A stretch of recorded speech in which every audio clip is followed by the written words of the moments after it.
In today's video, I'll attempt to solve the questions of the heritage of words from NEB Moral Question 2077. I have already made a video on the grammar section. If you have not watched it, there is a link above. You can click and watch that video. Hi, I'm Sanjeev, and you all are welcome to my channel.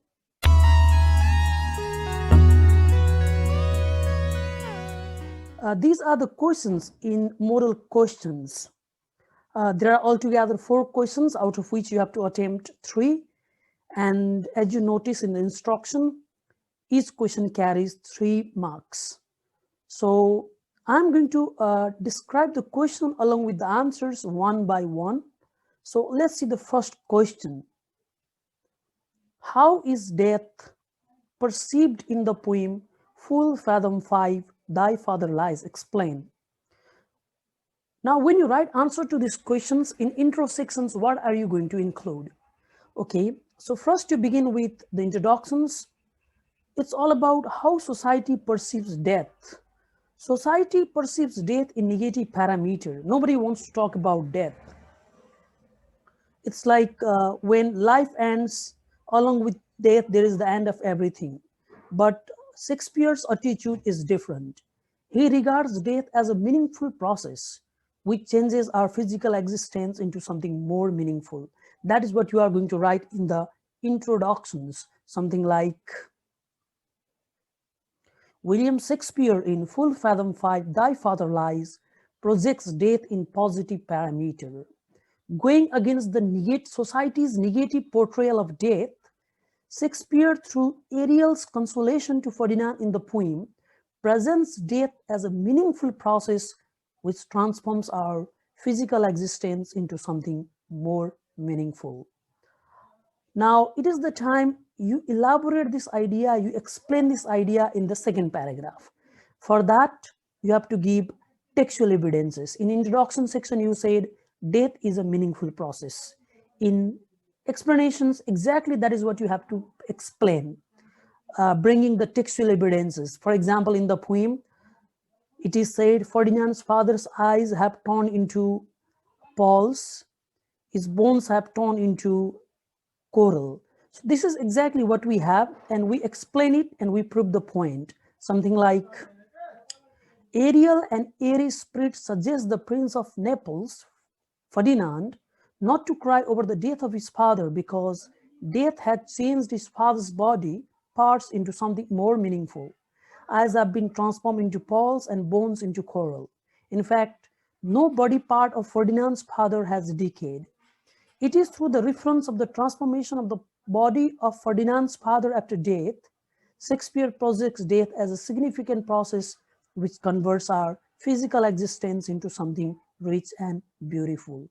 So this is your answer. So what you have exactly done is, in introduction section, you have hit on the head of the questions towards the end of the sentence. That's what you call thesis statement. And thereafter, in the second paragraph, you have explained how death is a meaningful process and how death transforms our physical existence into something more meaningful by bringing the textual evidences. Question number B.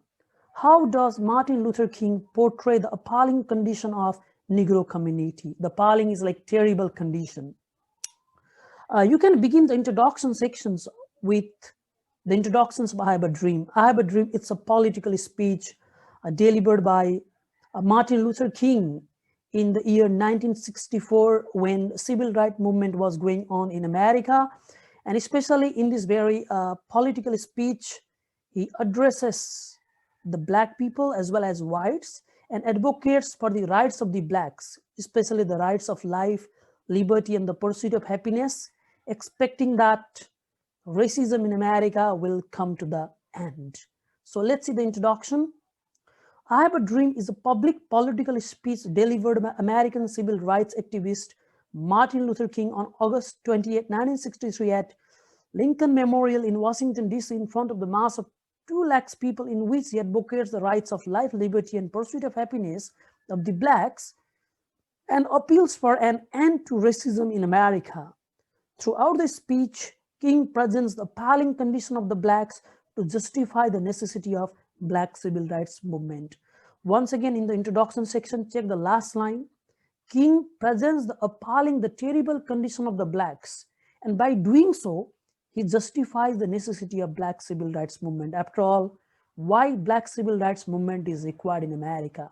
It is because the condition of the blacks in the context of 1960s is very, very terrible. So this last line you are going to explain in the next paragraph. Like what we find is still in 1960s, blacks are not free in the sense that they have not got freedom as their rights. They are still the victim of racism and poverty. In America, they are living an exile life. They can't vote because they have not got the citizenship rights. So they cannot enter into hotels and motels as well. And the biggest thing is, in the context of 1960s, they are deprived of the basic rights which whites are enjoying, the rights of life, liberty, and the pursuit of happiness. So let's see. Though slavery was abolished in America in 1864, a king claims that the blacks in the context of the 1960s are not free in the sense that they have not got freedom as their rights. Still, they are living in the lonely island of poverty as they are deprived of equal economic opportunities like the whites. They are living an exile life. That means they are homeless at their own home in the sense that America considers them as the second citizens. They lack citizenship rights, so they can't vote. They cannot enter into hotels and motels. And the greatest tragedy is they are deprived of the rights of life, liberty, and pursuit of happiness. So this is your complete answer. You can see that is the introductions. And second paragraph is the explanations of the terrible condition of the blacks. Question number C, why does Gretel dislike her father, brother, and lawyer? You can see three male characters not being liked by Gretel, and you have to give the reason why. So Gretel in this story does not like her brother Hansel, her father, and lawyer. It is because she is the victim of their cheating.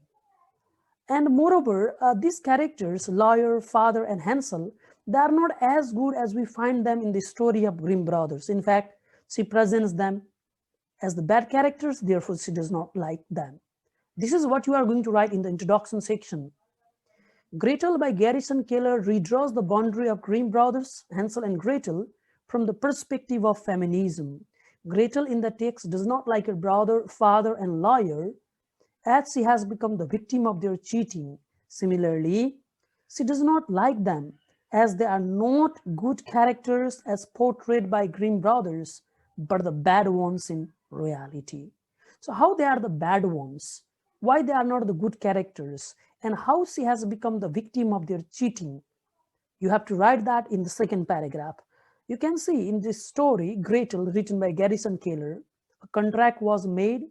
According to the contract, the equal amount of money or the equal amount of profit was to be distributed between Hansel and Gretel, but because of the charm, because of the magic caused by the lawyer, she happened to fall asleep. Gretel happened to fall asleep, and when she woke up, the contract was already rewritten, and as per the new contract, she received very less amount of money, right? So she was cheated by the lawyer, so she does not like him. Hansel supports the lawyer, therefore she does not like Hansel. And moreover, Hansel is not what Grimm brothers have presented. Okay, Hansel is no longer brave or let's say intelligent. She presents Hansel as someone very emotional. Hansel is someone very coward, therefore she does not like him. And on the other hand, she also does not like her father because she says that her father is a drunkard as well as her father is a gambler.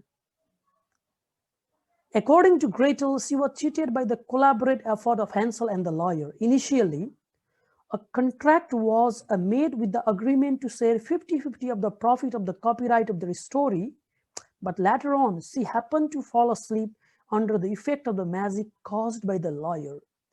Upon her awakening, she found that the contract was rewritten and she was supposed to get a very less amount of the profit. She also dislikes Hansel as he is not what Grimm brothers have shown him to be, brave, intelligent, and strong.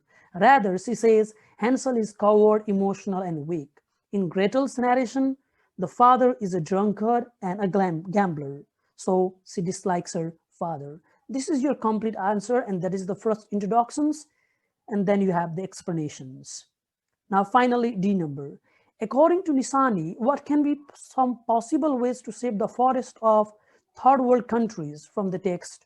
Too long-term problem, too many people, too few trees.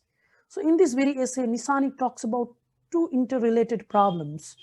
You can see in the title itself, too many people referring to overpopulation and too few trees standing for deforestation. And this overpopulation and deforestation, these are the problems that he discusses in the essay. But he not only presents the problem, but also he presents the solution of both the problems. That's what you write in the introduction section. Moti Nissani in the essay, Too Long-Term Problems, Too Many People, Too Few Trees, deals with the twin problems of overpopulation and deforestation. Nissani not only presents the problem, but also puts forth the solution of both the problems. Towards the end of the essay, he comes up with some practical suggestions to solve the problem of deforestation.